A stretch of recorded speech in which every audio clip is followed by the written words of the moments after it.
From where did all this come from? In every direction we care to observe, we find stars, galaxies, clouds of gas and dust, tenuous plasmas, and radiations spanning the gamut of wavelengths, from infrared to visible light to gamma rays. The universe is always and everywhere filled with matter and energy, no matter where we look or how we experience it. And yet, it's only natural to assume that it all came from somewhere. If you want to know the answer to the biggest question of all, the question of our cosmic origins, you have to pose the question to the universe itself and listen to what it tells you. Welcome to actual space. Today, we embark on an extraordinary journey, a journey to the beginning of the universe. How was our universe created? How did it become the seemingly infinite space that we are aware of today? And what will happen when our universe ends? Scientists have been puzzled by these problems since the beginning of time, and their answers have produced some very strange and interesting theories. Since the Big Bang explosion neither marked the beginning nor the end of the universe, we are still working to understand it completely. The subject of how the universe originated and how our world came to be has been asked by many generations and civilizations.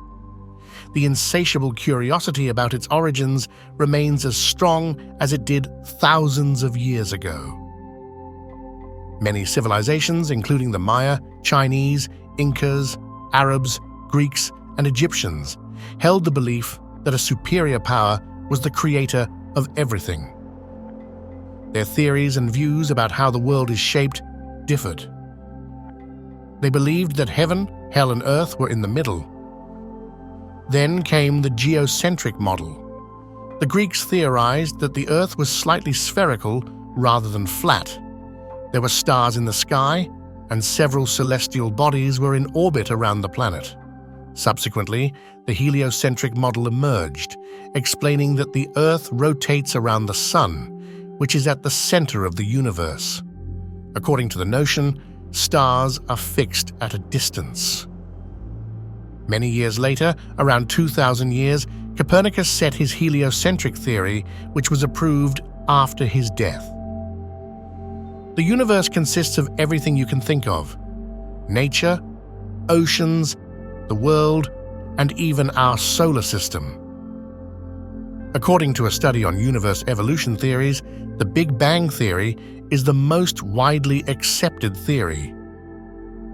Nothing comes from nothing. For something to exist, there must be material or a component available. What happened in the initial instance to create the materials that caused the Big Bang, and where did that material come from? It is still unknown how our universe came into being or whether there was something that existed before, but physicists are still working to find the answer.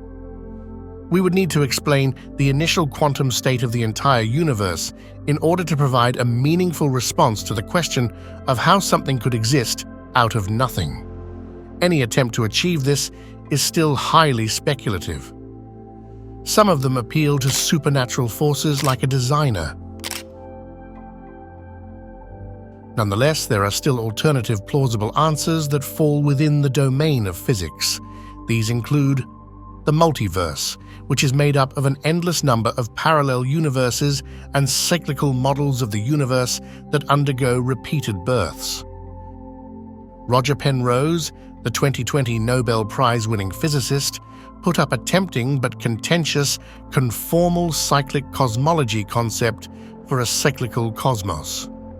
Penrose was inspired by an interesting mathematical connection between a very hot, dense, small state of the universe, as it was at the Big Bang, and an extremely cold, empty, expanded state of the universe, as it will be in the far future. His radical theory to explain this correspondence is that those states become mathematically identical when taken to their limits. As unbelievable as it seems, all of the matter in our universe may have originated from a complete absence of matter. From this perspective, the Big Bang comes from almost nothing. Nevertheless, the universe did start 13.8 billion years ago. And this video is all about what happened after the Big Bang.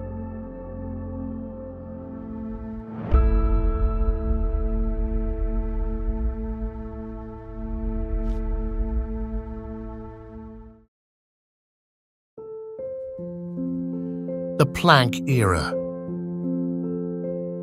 Despite what its name may suggest, the Big Bang was not an explosion in space, rather, it was the appearance of space everywhere in the universe.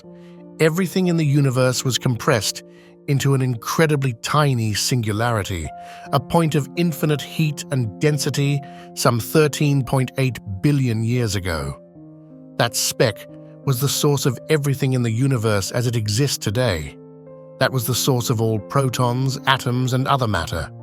This was the first known epoch of the universe, also referred to as the Planck epoch or Planck Era. A time so early in the history of the universe that it defies our best understanding of physics. Just 1/10,000,000th of a trillionth of a second after the Big Bang, this era took place. At this point, quantum fluctuations started to affect both space and time.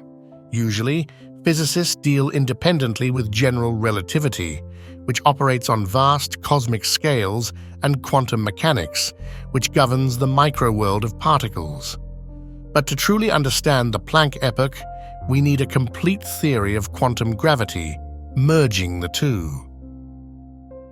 Though there have been attempts, such as with loop quantum gravity and string theory, we still do not have a perfect theory of quantum gravity.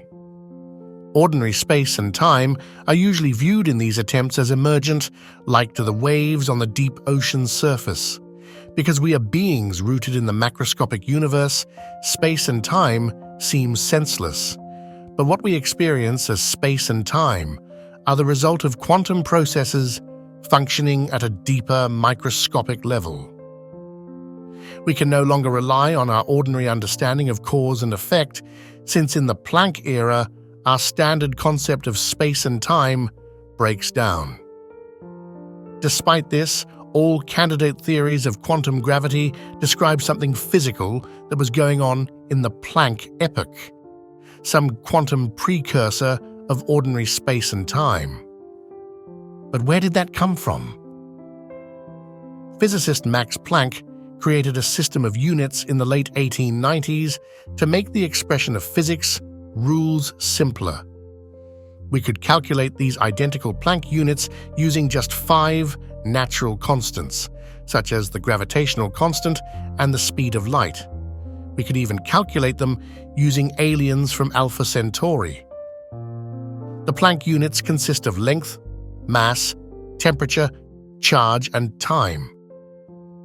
For a moment, let's think about the Planck length unit. The proton is about 100 million trillion times larger than the Planck length. To put this into perspective, if we scaled the proton up to the size of the observable universe, the Planck length would be a mere trip from Tokyo to Chicago. The 14-hour flight may seem long to you, but to the universe, it would go completely unnoticed. It was surprising to discover that the limits of the Planck scale, which was initially developed as a system of universal units, also happened to be the limits at which the currently accepted laws of physics operated. During the Planck era, the universe was so small that our laws of physics break down. To dive deeper back in time, we'll need new scientific language. Although we are unable to observe what truly occurs at the Planck scale, scientists can speculate. At this energy, the 4 fundamental forces, gravity, electromagnetism, the weak force, and the strong force, finally combine to form one superforce. Superstrings and quantum gravity are some possible phenomena that could be dominant at the Planck energy scale. We need new, unbreakable physics to understand anything beyond the Planck scale. The period of time immediately following the Big Bang, known as the Planck Era, began at time zero, the Big Bang itself, and ended 10 to the minus 43 seconds later, which is 1 Planck second. We are unable to use current technology to measure the length of this moment since it is so small. These figures are beyond our ability to fully comprehend. There was no such thing as original matter because the universe was created in an extremely hot condition, so hot that everything was pure energy. The universe was about 100 million trillion degrees, or 10 to the 34 Kelvin in temperature, and roughly 100 million trillion times smaller than a proton at the beginning of the Planck period. Just to give you an idea, this is the size of an atom. The typical radius of an atom is around 0.1 nanometer. 1 nanometer is 1 billionth of a meter. Atoms are extremely light and small. They are made up of subatomic particles, protons, neutrons, and electrons, which are even smaller and lighter than an atom. The Big Bang created the universe, which continues expanding ever since. However, time and space do not exist in the universe until it reaches the Planck scale. Space gets compactified, but time stays undefined. According to string theory, there were 10 dimensions in the universe during the Planck epoch, but those dimensions collapsed to 4. One way to visualize the extra 6 dimensions would be as extremely tiny hyperspheres between the spaces between basic particles, 4 enormous dimensions and 6 microscopic ones. The best way to describe the universe during the Planck era is as a 10-dimensional quantum foam that contains continuously formed and destroyed black holes the size of Planck, with no apparent cause or effect. However, the Planck period's vast unpredictability ends after just 100 million trillion trillionths of a second, when the universe gradually cools and grows, signaling the beginning of a new era. For a while, the universe won't appear or act like it does now. But going forward, our existing theories do at least have a chance of explaining what is happening.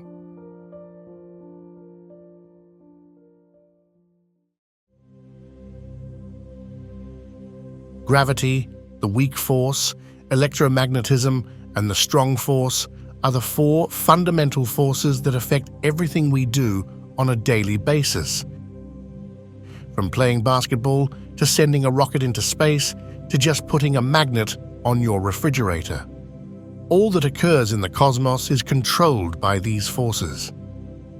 All known interactions in science, ranging from the minuscule to the enormous, as well as those we encounter on a daily basis, are caused by these forces. These forces explain how galaxies move, how chemicals react in our labs, how atomic nuclei are structured, and why radioactive decay occurs. They explain the real meaning of commonplace concepts like friction and normal force. Gravity you surely know of, as it has certainly helped you to fall down before. Gravity is the attraction between 2 objects that have mass or energy, whether this is seen in dropping a rock from a bridge, a planet orbiting a star, or the moon causing ocean tides. Of the fundamental forces, gravity is arguably the most recognizable and intuitive, yet it has also proven to be one of the hardest to explain. The concept of gravity was first put out by Isaac Newton, who claimed to have been motivated by an apple that fell from a tree. He defined gravity as the actual attraction of 2 objects coming together. Many centuries later, Albert Einstein proposed that gravity is neither an attraction nor a force through his general relativity theory. Rather, it's the result of space-time bending objects. The way a massive ball deforms a sheet of material in the middle and causes smaller items to fall toward the center is similar to how a large object behaves in space-time. Though gravity holds planets, stars, solar systems, and even galaxies together, it turns out to be the weakest of the fundamental forces, especially at the molecular and atomic scales. Consider this. How difficult is it to raise a ball off the ground, or to raise your foot, or to make a leap? All of those actions are counteracting the gravity of the entire Earth. Furthermore, gravity has very little effect in comparison to the other fundamental forces at the molecular and atomic levels. The weak force. While the other forces hold things together, the weak force plays a greater role in things falling apart or decaying. Though it is only effective over extremely short distances, the weak force, also known as the weak interaction, is stronger than gravity. It is a subatomic particle that is essential to the creation of elements and the energy source for stars. Much of the natural radiation that exists in the universe is also caused by it. Although its name implies that it is a weak force, it is approximately 10^25 times stronger than the gravitational force within the nucleus limit. Because of its relative weakness in comparison to the strong force or the strong nuclear force, it is known as the weak force. The weak force plays an important role within the nucleus, and it is responsible for the beta-minus decay within the nucleus. The nuclear fusion reactions that power the Sun and provide the energy required for the majority of living forms on Earth depend on the weak force. That's also why archaeologists can use carbon-14 to date ancient bone, wood, and other formerly living artifacts.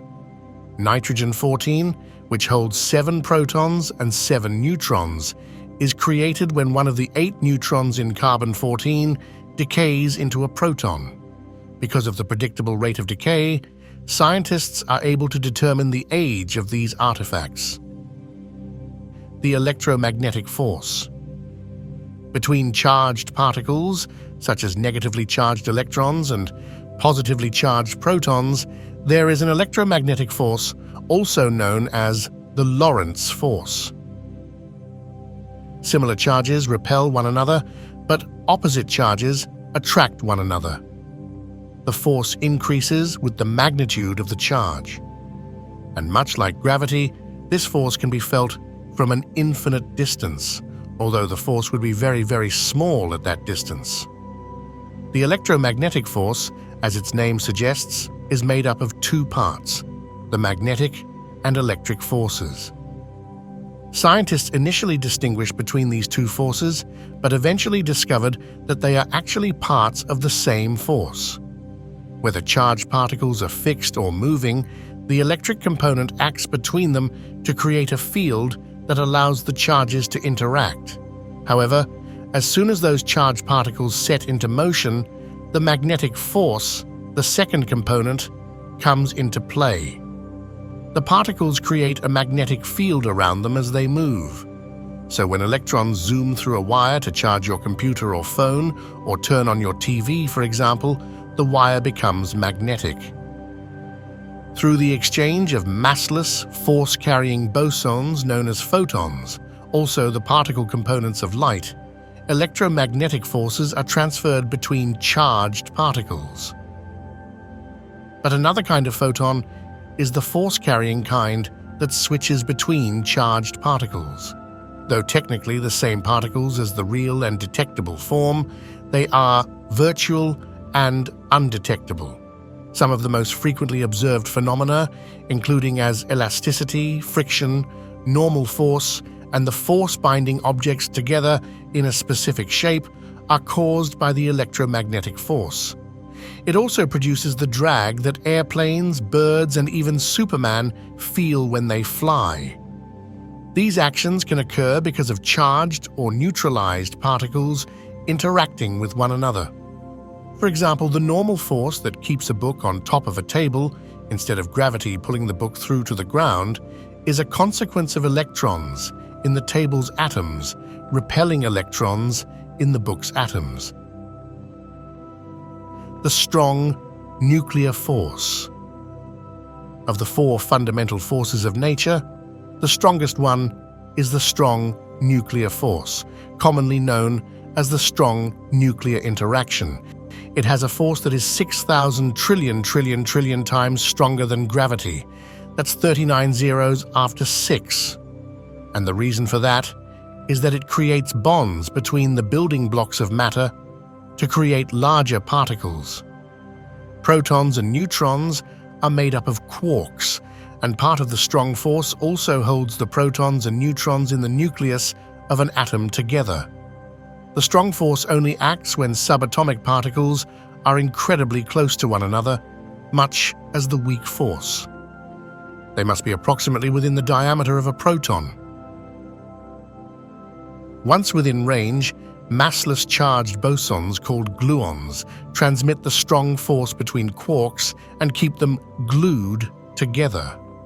A tiny fraction of the strong force, called the residual strong force, acts between protons and neutrons.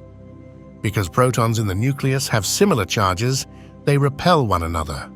However, the residual strong force can overcome this repulsion, keeping the particles linked within the nucleus of an atom.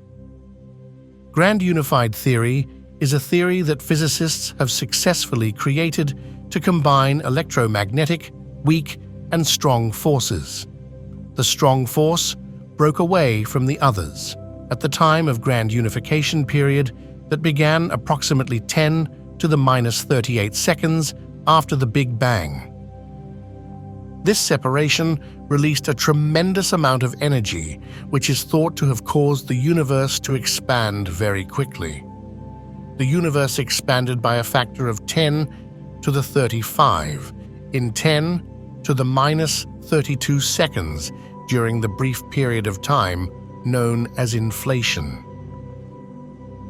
From being impossibly tiny than a subatomic particle to around the size of a grapefruit in the blink of an eye. Keep in mind that inflationary theory addresses only the observable universe. It says nothing about the whole universe. Postulating this burst of exponential growth helps remove two major problems in cosmology: the horizon problem and the flatness problem. In the universe, what you see is basically the same, no matter which way you look. To a very high degree of precision, the temperatures of the cosmic microwave background radiation are nearly identical in all directions throughout the universe. If you really think about it more carefully, this really shouldn't be the case. In reality, you are looking back in time if you simply look in one direction, in space. Since light moves at the speed of light, the light that reaches your eye or telescope was released years ago. This indicates that there is a limit extending in all directions of about 14 billion light years. The boundary is actually farther because space itself is expanding, but you can ignore that for the purposes of this example. There is no possibility that anything further distant could have ever gotten in touch with us, so you look out with your powerful telescope and can see the cosmic microwave background radiation from 14 billion light years away. Call this point A. Now, if you look in the opposite direction, 14 billion light years away, let's call this point B, you observe exactly the same kind of cosmic microwave background radiation. Normally, this would suggest that all of the CMBR in the universe has somehow spread across the cosmos, similar to heating up an oven. Somehow, the thermal information is communicated between points A and B. However, given that points A and B are 28 billion light years apart, and that no signal can travel faster than the speed of light, there is no possibility that they could have ever communicated in the entire age of the universe. If there is no way for heat to transfer between them, how did they get to the same temperature? This is the horizon problem, also sometimes called the homogeneity problem. The universe's geometry, which seems to be flat, particularly in light of new WMAP data, is the subject of the flatness problem. Even 14 billion years after the universe formed, when tiny variations should have grown drastically, the cosmos matter density and expansion rate seem to be almost perfectly balanced. Physicists need an explanation for why the small deviations haven't increased dramatically, as this hasn't happened. Did the variations not exist? Did they not grow into large-scale variations? Did something happen to smooth them out? The flatness problem aims to explain why the geometry of the universe appears to be so flawlessly flat. These three types of universes are simplified representations of the way space naturally curves in the universe. First is the closed universe, where the universe contains enough matter for gravity to eventually overcome the space expansion. Such a universe has positive curvature as its geometry. This fit the original Einstein model, which did not include a cosmological constant.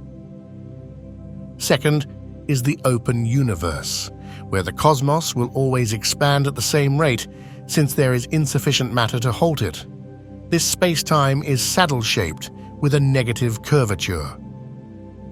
And the third one is the flat universe, where the universe's expansion slows down over time but never quite stops because the density of matter and the universe's expansion exactly balance each other out.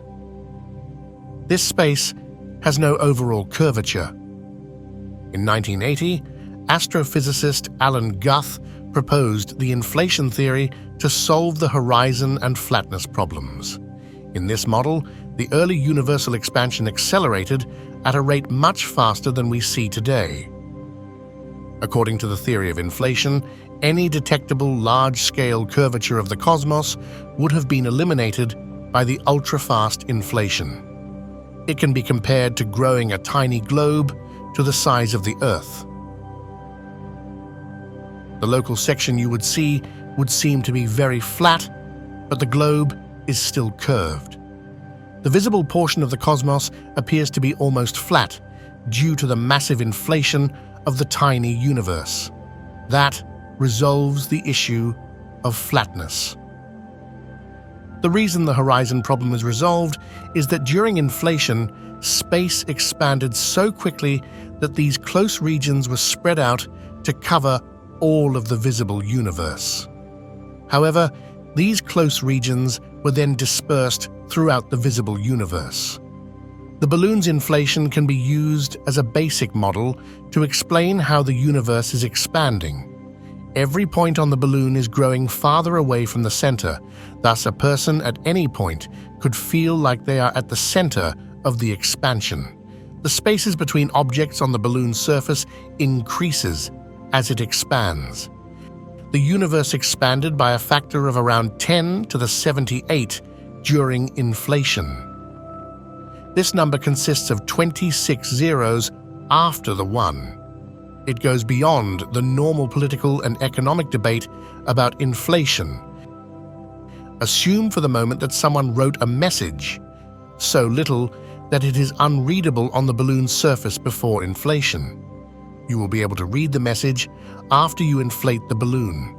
This implies that the writing on the original balloon is magnified by inflation, so it works like a microscope.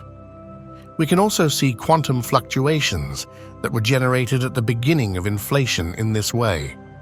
A massive microscope that magnifies quantum fluctuations, which correspond to a size less than 10 to the minus 28 centimeter to cosmological distances, is created by the universe's expansion during the inflationary epoch.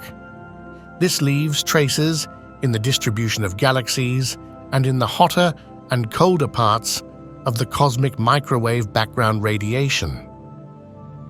Now that inflation is firmly established in our understanding of the early stages of the universe, cosmologists have spent the 40 years since Alan Guth's revelation figuring out the mechanism by which a universe can so suddenly and so drastically blow up.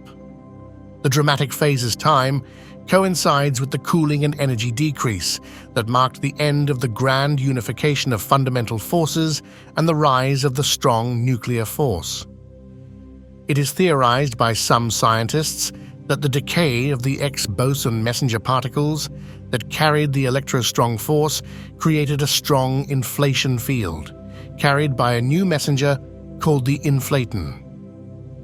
This overwhelming new inflation energy drove universal exponential expansion, which saw quantum-scale irregularities instantaneously scaled up to large-scale structure. Transient quantum fluctuations became huge regions of overdensity and energy that will eventually give rise to galaxy clusters and superclusters in the present cosmos. The cosmos ultimately cooled and emptied as a result of all of this expansion, which caused the average energy levels to drop 100,000 times. The exact reason of why inflation stopped is still unknown to scientists, but when it occurred, the inflaton field and particle decayed, releasing radiation and elementary particles into the universe, returning a large portion of that energy to the universe during a process known as reheating. That is similar to water vapor in the atmosphere condensing into water droplets, forming a cloud. The formation of photons, gluons, and quarks, the fundamental particles, occurred during reheating, but in a dense plasma state. Quarks and anti-quarks started destroying one another. However, the mutual destruction of quarks and anti-quarks resulted in an excess of quarks for some reasons that are still unknown. This difference, or an excess of quarks, matter, is the reason that all galaxies, stars, planets, and people are here today. Additionally, the Grand Unified Theory states that during this period the three extra fundamental forces, the electromagnetic force, the strong nuclear force, and the weak nuclear force, formed and then separated. The universe, as we now know it, had evolved. The four forces of nature and the rules of physics came into play. The universe is still too hot for quarks to join together to create protons and neutrons, despite the fact that the fundamental particles have mass. Reheating ended at about 10 to the minus 10th of a second. Because of this, matter can be created completely and in a more expansive universe. The laws of nature are getting closer to being something we can truly understand and model.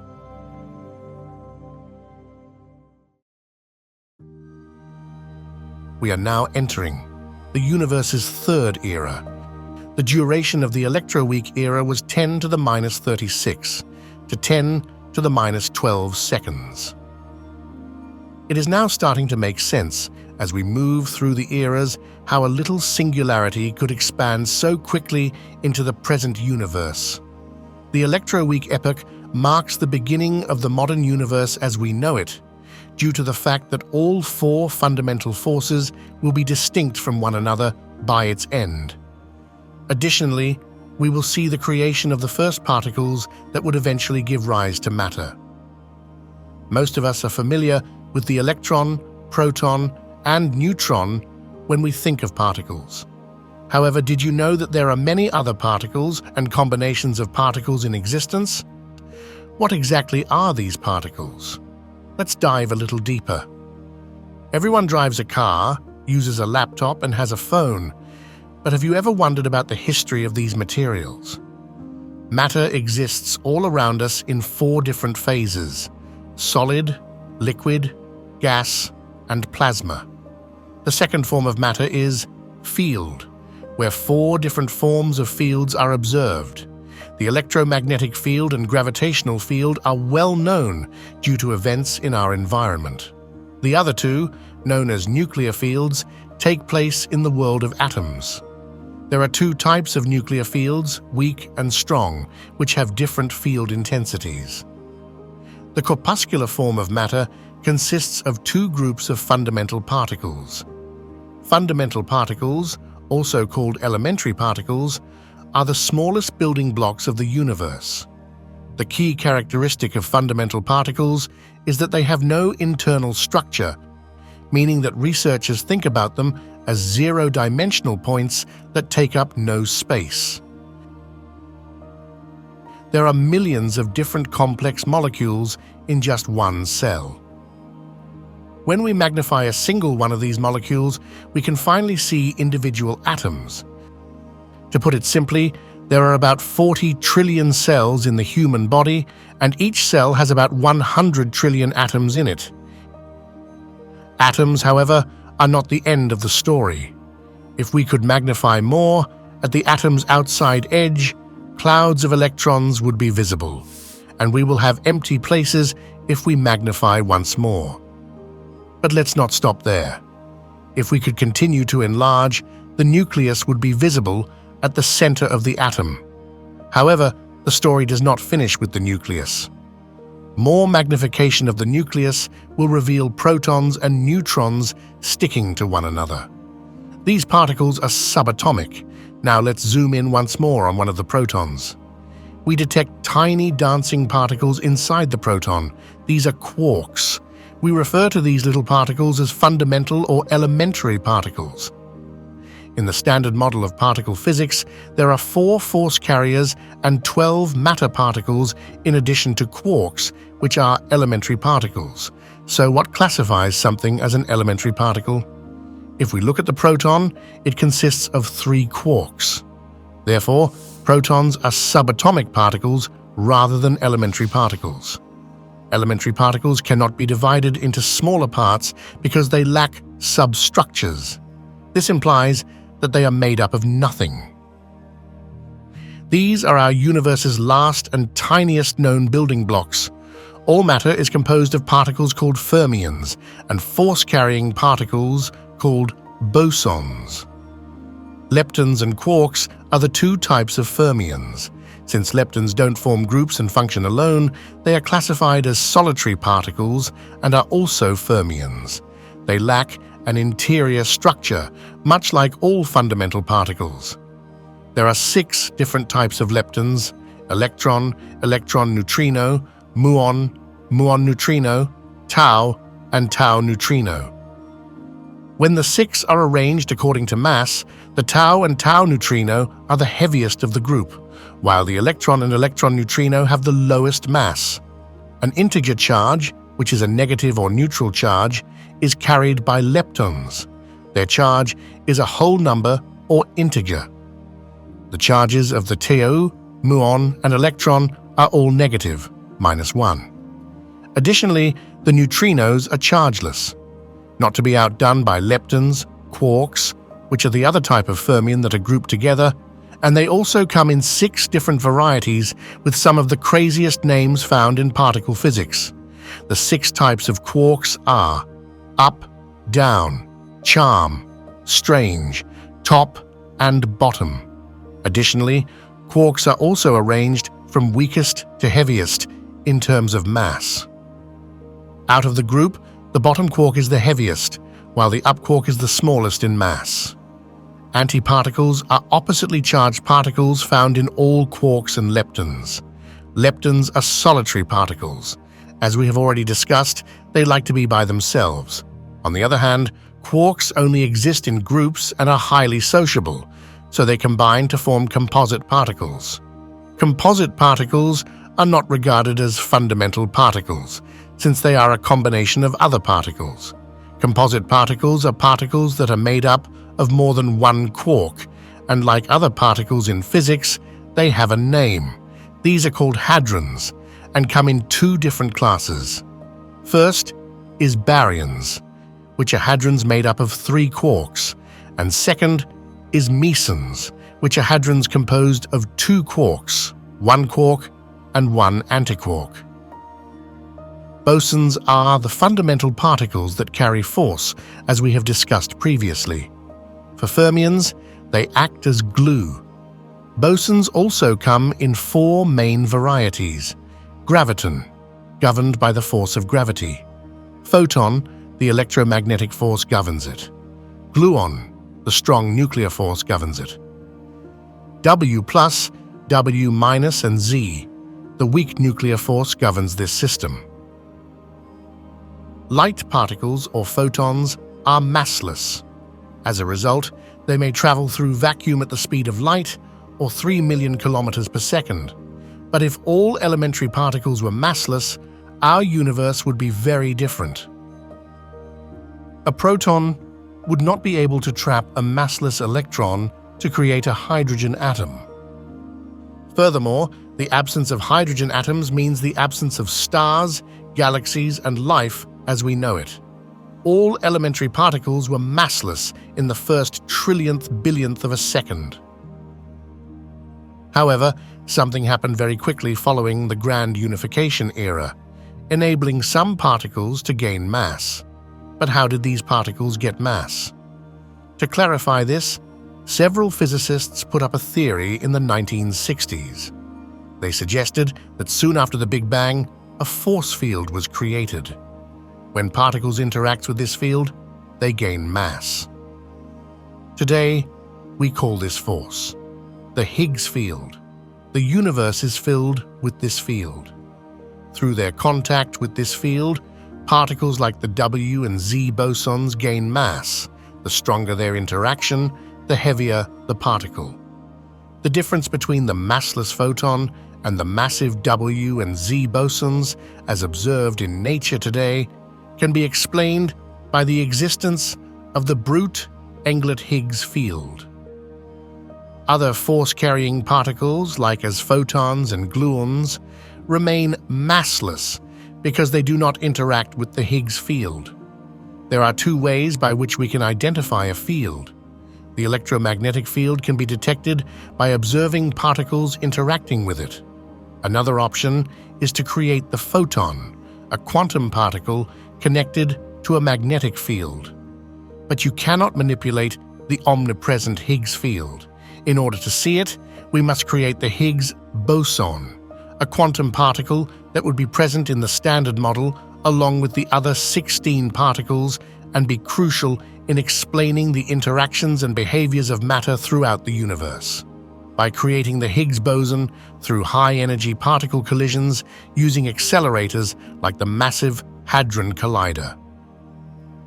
The Higgs boson decays instantly and is incredibly unstable.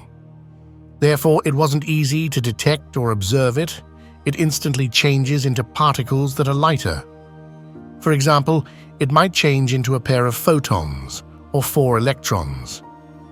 Scientists search for particles left behind by the Higgs boson by observing the collision debris.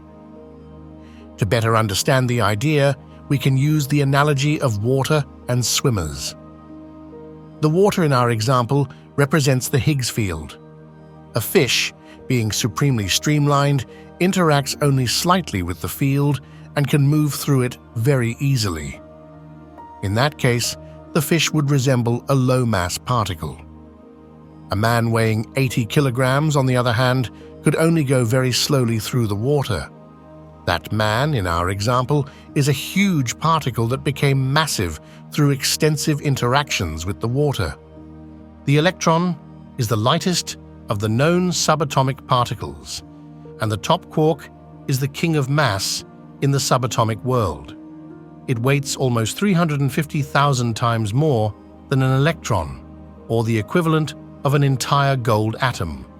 It is important to emphasize that we do not think that the top quark's larger size makes it more heavy. No, it's not. Actually, scientists think that the electron and top quark are precisely the same size. Yes, they are both exactly the same size. The top quark is more massive than the electron simply because it interacts more with the Higgs field. The truth is that none of these particles would have any mass at all if the Higgs field didn't exist. Currently, the Higgs boson is more frequently mentioned in the press than the Higgs field. How do these two items relate to one another? The smallest component of the Higgs field is the Higgs boson. We should go back to water once more to understand how that works. Everyone is familiar with what water is. As you can see, there is water all around you if you are submerged in it. There are no gaps in water.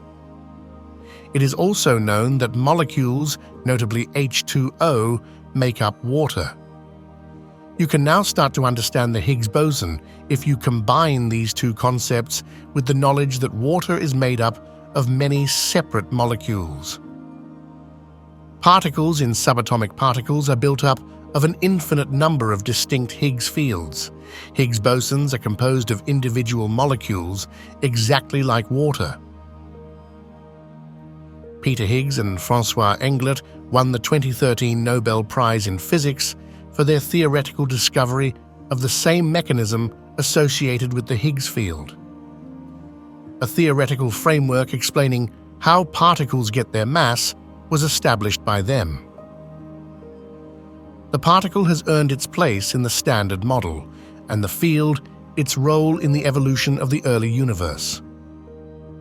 Remember, bosons are not the physical elementary particles, they are force carriers. This is a massive step towards physical matter becoming present in the universe, as the Higgs field can slow down other particles and impart mass on them, another very odd concept to fathom. This field is what allows our universe to support mass. Towards the end of this era, the weak nuclear force and electromagnetic force finally separate at a time of around 10 to the minus 12 seconds. Now that the universe has cooled down enough to allow all four forces to act independently, and the laws of nature that we account for in classical physics begin take shape.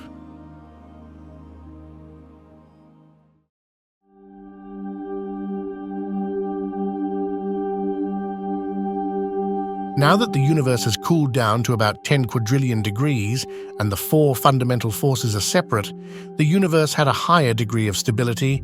We see the birth of a new era, the Quark Era, defined for the first time by the interactions of matter. It is here we begin to see the rapid formation of quarks and anti-quarks.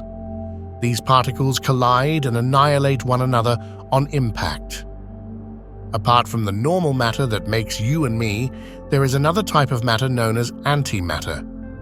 This type of matter is unique because when it interacts with normal matter, it can destroy normal matter with an immense burst of energy. In fact, just a gram of antimatter, when brought into contact with a gram of matter, would release about the same amount of energy as the 1945 atomic bomb that devastated Hiroshima. While combining matter and antimatter can create energy, the converse is also true. Energy can create matter and antimatter in equal quantities. Since the discovery of antimatter in 1931, the evidence has only gotten stronger. The existence of antimatter is accepted widely by physicists. One of nature's strangest twists happened when an excess of quarks started to build up as a result of a process called baryogenesis. According to the theory of baryogenesis, the quark was not destroyed in roughly 1 out of every billion quark-antiquark collisions. The existence of mass today is due to the symmetry between quarks and antiquarks. Without it, particles may have simply collided and destroyed one another indefinitely. However, how is it possible that the matter and antimatter of the early universe have a minor imbalance? Though scientists have some theories, we are not sure. For example, scientists found in the 1960s that the universe slightly favors certain subatomic matter particles over their antimatter equivalents. We refer to these particles as quarks. But scientists have another theory, since the difference between quark and antimatter quarks is not enough to explain the universe.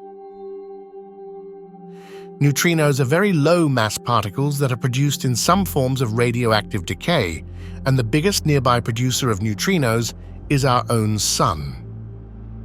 In order to determine whether the behavior of neutrinos and antimatter neutrinos differs, researchers are building particle accelerators and detectors. If neutrinos and antimatter neutrinos act differently, it could be the answer to the mystery, which might mean that our universe formed via leptogenesis, meaning by creation from low-mass particles. The buildup of quarks and the presence of gluons, a boson force carrier particle, caused the consistency of the universe to be a densely populated quark-gluon soup.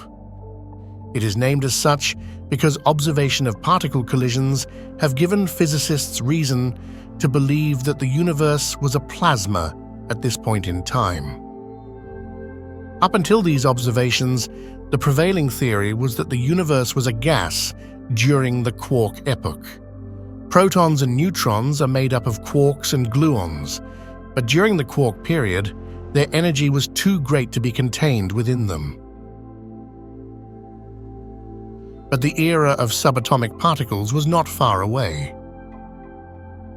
As the Quark Era becomes fully realized, which occurs a billionth of a second after the Big Bang, the universe is finally filled with all the constituent particles and forces required to form stars, planets, and human beings.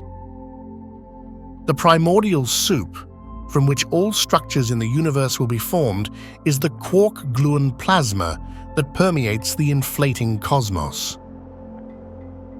Finally, the Quark Era comes to an end, and a new era begins. The Hadron Epoch, which lasted from 10 to the -6 seconds until 1 second. At this point, the universe's temperature reached approximately 1 trillion degrees, allowing quarks to combine to form hadrons. As we had already discussed, there are two classes of hadrons, baryons and mesons. A slight matter-antimatter asymmetry from the earlier phase, also known as baryon asymmetry, results in an elimination of antibaryons.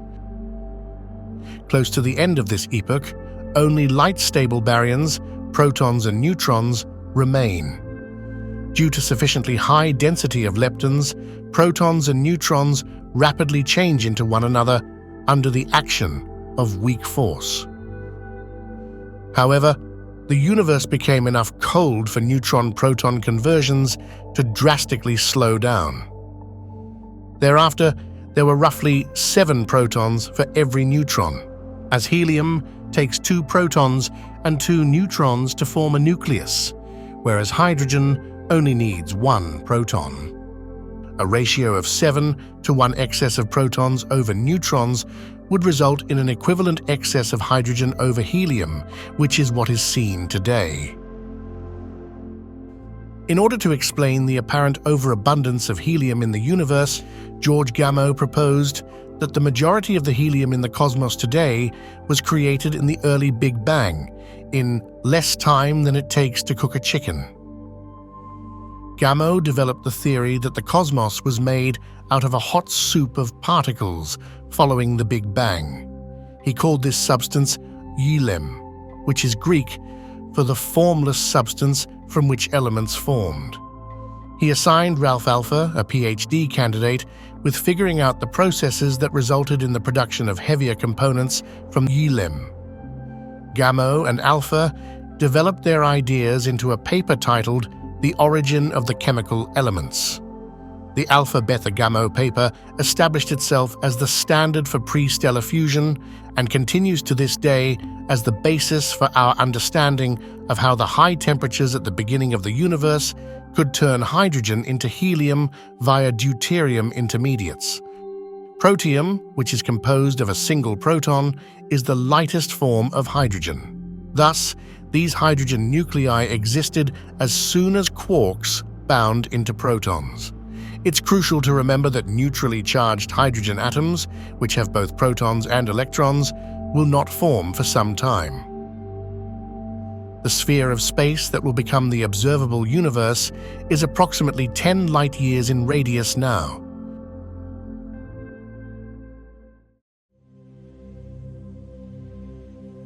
Around 10 seconds after the Big Bang, it was cool enough for some deuterium nuclei, with 1 proton and 1 neutron, to form. Unfortunately, the deuterium nuclei remained unstable in this heated cosmic soup because of the high temperature and particle energy.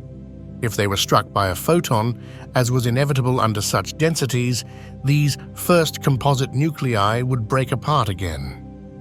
Physicists refer to this as the deuterium bottleneck, and until it was overcome, nucleosynthesis simply couldn't progress past the fusing of 1 proton and 1 neutron.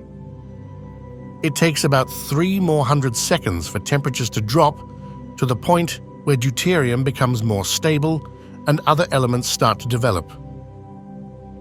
First, Deuterium, with its one proton and one neutron, is able to fuse with individual protons under the intense compressive force of the entire universe. The result is helium-3, a completely new stable element for the first time. After this, the more common variety of helium, known as helium-4, which is made up of 2 protons and 2 neutrons, is the next creation of the cosmos. The hardest element to break apart is helium-4, whose nuclei are the most stable atomic nuclei known to exist. This, together with the circumstances that existed in those first few hundred seconds, caused the majority of unbound protons in the early cosmos to be absorbed into helium and not to decay further. Even 13.8 billion years after this intense outburst of helium formation and the birth and death of innumerable stars, the universe still contains about 23% helium. Just this observation provides strong evidence in favor of Alpha's theory. And this is where we witness yet another example of the universe's initial conditions being randomly fine-tuned. We already know that if the proton-to-neutron ratio had been different, then much of the universe's ordinary matter would have decayed away into uncharged and unreactive neutrons and helium. But similarly, even with the proton-neutron ratio we were dealt, if the matter in the cosmos had been any more compact at the time of Big Bang nucleosynthesis, then even more helium would have formed. The unreactivity of a universe made predominantly of helium would have meant little to no chemistry would have been possible thereafter, again leading to the bleak prospect of a universe without no galaxies, no stars, or us. Fortunately, this was not the case. Even as so many hadrons settle into their stable helium nuclei, the universe is still full of latent energy, which could be used for further fusion. The race is now on to generate as many new elements as possible before the universe's ambient energy falls far too low. After 20 minutes of universal existence, or around 1200 seconds of intense cosmic nucleosynthesis, the nuclear furnace eventually slows and dies. It's too cold for any more nuclei to form, even if it's still scorching hot by human standards. There are currently just 4 elements in the universe: hydrogen, helium, lithium, and beryllium, and only the first 3 will survive long enough to witness the first stars and serve as the primary fuel for the creation of the other 98 elements that are naturally occurring in the present universe due to the short-lived stability of those beryllium nuclei. For now, there are 1 billion photons for each particle of composite matter and 12 hydrogen nuclei for every helium nucleus. But with these basic ingredients, the stage is truly set for the formation of everything else. Even the deuterium and tritium that scientists fused together in California in 2022 was itself first formed in the heat of a newborn universe, 13.8 billion years ago. After particles fused and broke apart to form nuclei, the primordial mixture of hydrogen, helium, and trace amounts of lithium and deuterium nuclei marked the end of the era of nucleosynthesis and led to the formation of the first stars. These were the universe's first nuclei to form. From being slightly bigger than a grapefruit during the Grand Unification Era to having a radius of about 300 light-years today, the universe has grown in size due to ongoing expansion. There is such a big difference. The universe cools down as its expansion continues and its temperature decreases. During this period, the temperature of the universe ranged from 10 to the 9 kelvins to 3000 kelvins. The fusion stopped as the universe cooled down to a certain point. We see how the nuclei will bind with other particles in the subsequent epochs to form atoms, and even later, galaxies and stars.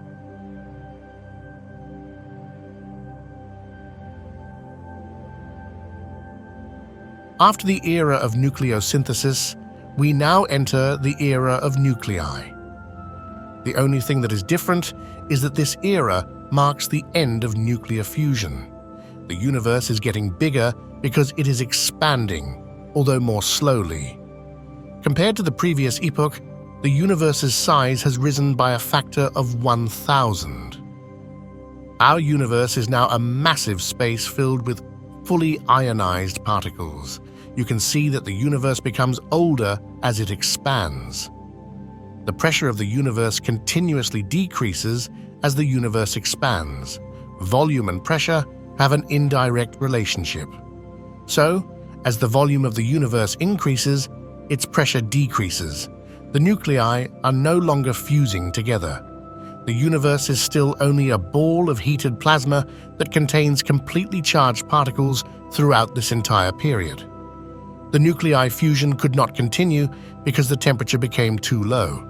Nevertheless, the temperature remained high enough to keep all the atoms ionized, keep all the electrons from binding with the nuclei until around 500,000 years.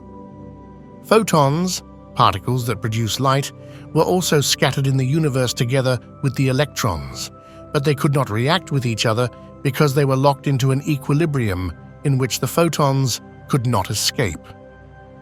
The era of nuclei created a lot of light, but it could not be seen anywhere.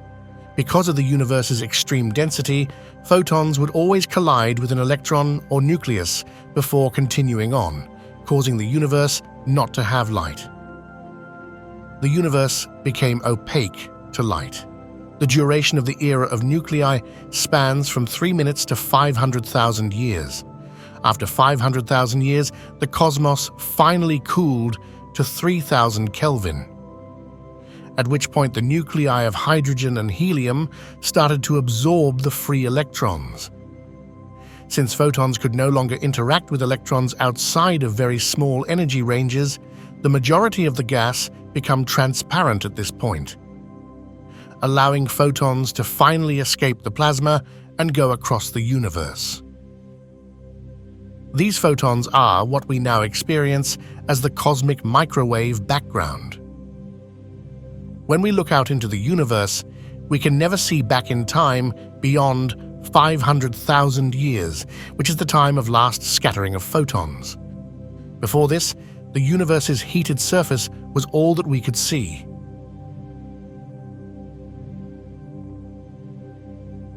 We will now see what happens to the atomic nuclei, electrons, and photons as we proceed to the next era. Now, we will enter the age of atoms, which began when photons separated from matter, and nuclei began fusing with electrons. After atoms formed, matter no longer had any effect on photons or light particles. Thus, photons that currently form light and neutral atoms make up the universe. Space was literally made possible by the formation of atoms. The universe's temperature throughout this era ranged from 3,000 to 60 Kelvin. The universe became transparent as a result of the matter and photons decoupling due to the decline in temperature. That means that when these neutral atoms formed, electromagnetic radiation, including light, could travel throughout space with a lot more freedom than ever before, rendering the universe basically transparent to light. We can think of this process as the example below. Consider a parking lot filled with vehicles, our nuclei. There are lots of people or free electrons in between the cars. If you tried to make your way through such a packed mass of cars and people, you'd most likely be pushed back or deflected, scattered in all directions. However, if the humans got inside the cars, meaning the electrons joined with the nuclei to form atoms, there would be enough of free space for you to use to pass through them all without getting deflected. The recombination epoch is the name given to this phase of the universe's evolution because it saw the combination of nuclei and electrons to create stable atoms. The decoupling epoch got its name from the fact that light was ultimately able to separate from matter during this period. The reason we see the CMB in low-energy light is only because the expansion of the cosmos has caused the photon's energy to be redshifted, or relocated to the red edge of the light spectrum. These photons' real energy was in the ultraviolet, a shorter band. Since then, the Cosmic Background Explorer satellite has measured this background radiation and found it to precisely fit a perfect blackbody spectrum at a temperature of 2.73 Kelvin. This perfect blackbody radiation coming from everywhere is strong evidence that we understand the universe at least back to 500,000 years before the Big Bang. Nevertheless, the cosmic microwave background shows us that the universe's structure and temperature were almost constant, fluctuating only by a few degrees. Compared to now, that was a very different environment. There are no galaxies, there are no stars. We just see this remarkably uniform temperature. Astronomers aptly term this era the Dark Ages. The universe kept expanding and cooling after recombination. Beginning of the universe's dark age, during which the Big Bang's brightness shifted into infrared wavelengths. This dark age of the universe, which lasted hundreds of millions of years and began around 400,000 years after the Big Bang, was the last period in which the universe was truly empty. No planets, no suns, no galaxies, no life, and other celestial bodies, leaving only a fog of hydrogen atoms created during the Big Bang and left to slosh through the darkness. Today, telescopes around the world are trying to catch a glimpse of that primal hydrogen, known as neutral hydrogen, in order to pinpoint the moment when the Dark Ages finally ended and the first galaxies formed.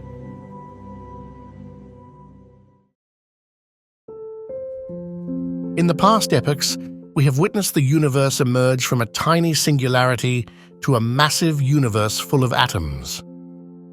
Let's investigate the Galaxies era to learn how the universe reached at its current state.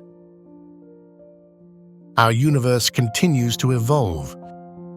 Within this timeline, the force of gravity caused matter to draw together to form galaxies.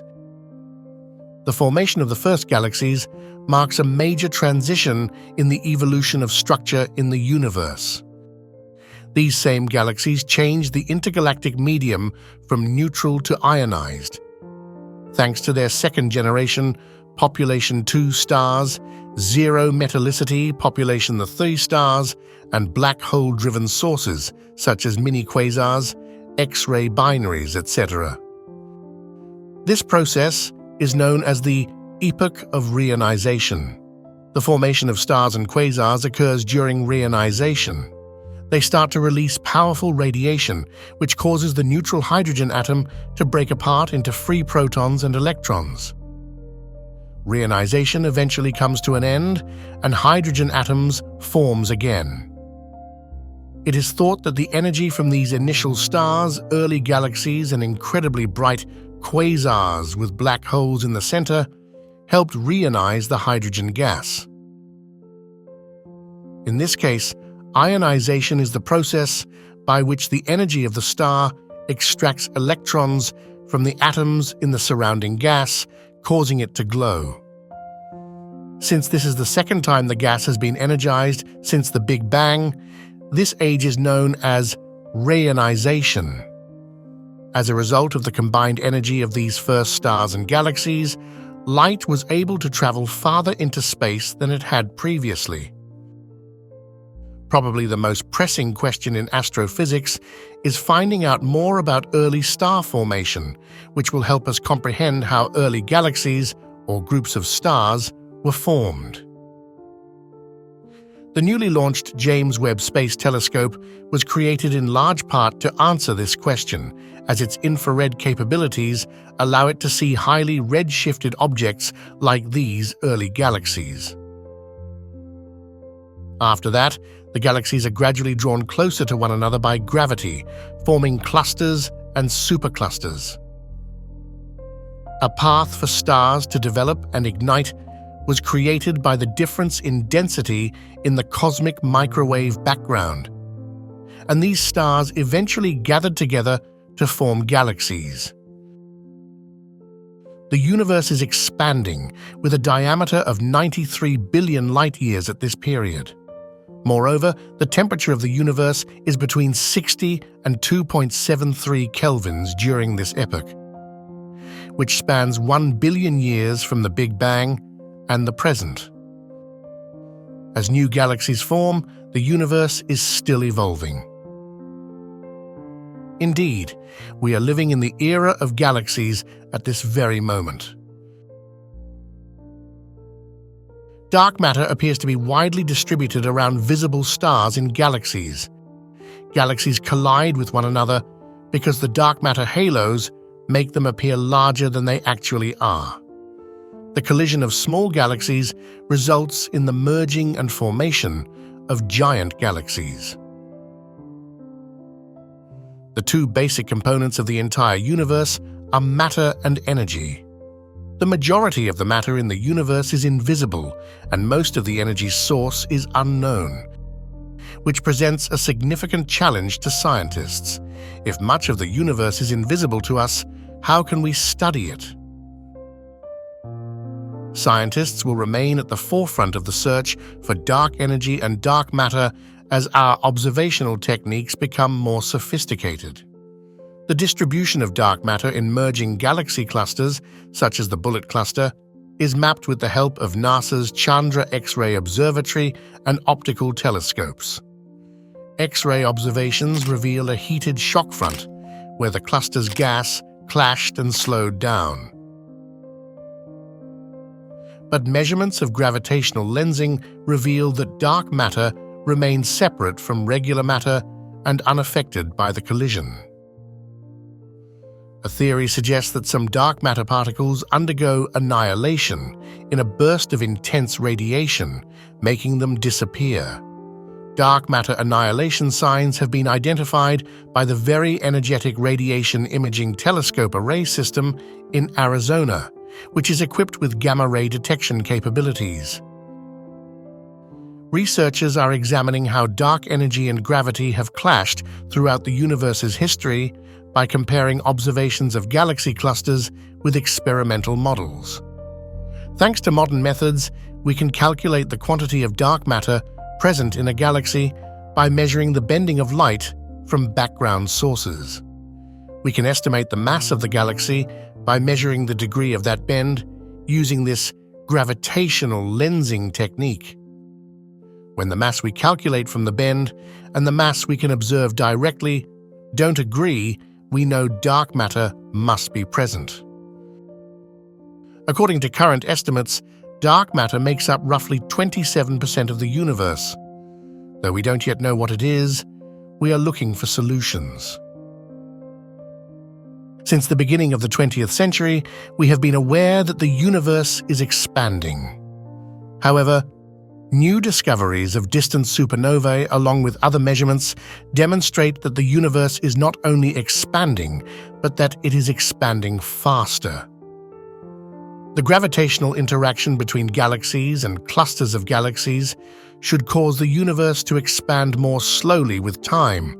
Thus, this astounding discovery was completely unexpected. According to current models, dark energy, the invisible repellent force required to explain this result, which makes up roughly 68% of the universe. That means that we can see only remaining 5% of the universe. We know that dark matter exists even if we cannot see it. About 4.5 billion years ago, our solar system formed from a dense cloud of interstellar gas and dust. The cloud collapsed, possibly due to the shock wave of a nearby exploding star called a supernova. When this dust cloud collapsed, it formed a solar nebula, a spinning, swirling disk of material. The planets formed in a thin disk circling the Sun, which formed at its center. Moons evolved around the gas giant planets in a similar way. Similar to every other planet in our solar system, it originated from a disk of gas and dust circling the young sun. The forces of drag pulled the dust particles together to form rock clumps that eventually evolved into what scientists refer to as planetesimals, which are tens to hundreds of miles across. After these protoplanets collided with one another, the Earth, our home planet, was created.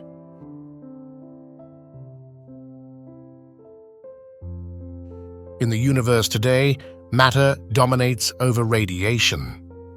Protons, neutrons, and electrons, the known building components of atoms, as well as the mysterious dark matter, make up matter. Most of the radiation in the universe is in the form of the cosmic microwave background. Remarkably, despite its extreme weakness, the microwave background radiation still has more energy than all of the known stars and galaxies combined. This is because, although being extremely powerful radiation emitters, stars and galaxies only make up a very small portion of space. Physically speaking, our universe appears uncannily perfect. If it were any different, life as we know it, planets, atoms, and everything else, wouldn't exist. Our universe in all its grandeur is a finely tuned symphony of physical laws, fundamental constants, and cosmic forces. Our universe is not just a random collection of matter and energy, it is a masterpiece of precision. As we continue to explore the cosmos, we marvel at its elegance and wonder. Perhaps the delicate balance that sustains our existence holds secrets yet to be unveiled. A cosmic ode waiting for us to decipher its notes. So, I want to tell everyone who is watching this video that you can have anything you want. You just need to ask the universe. All you have to do is let go and feel nice. And the universe will surprise you with beautiful miracles. So, let us gaze upward, embrace the mystery, and revel in the awe-inspiring perfection of our universe.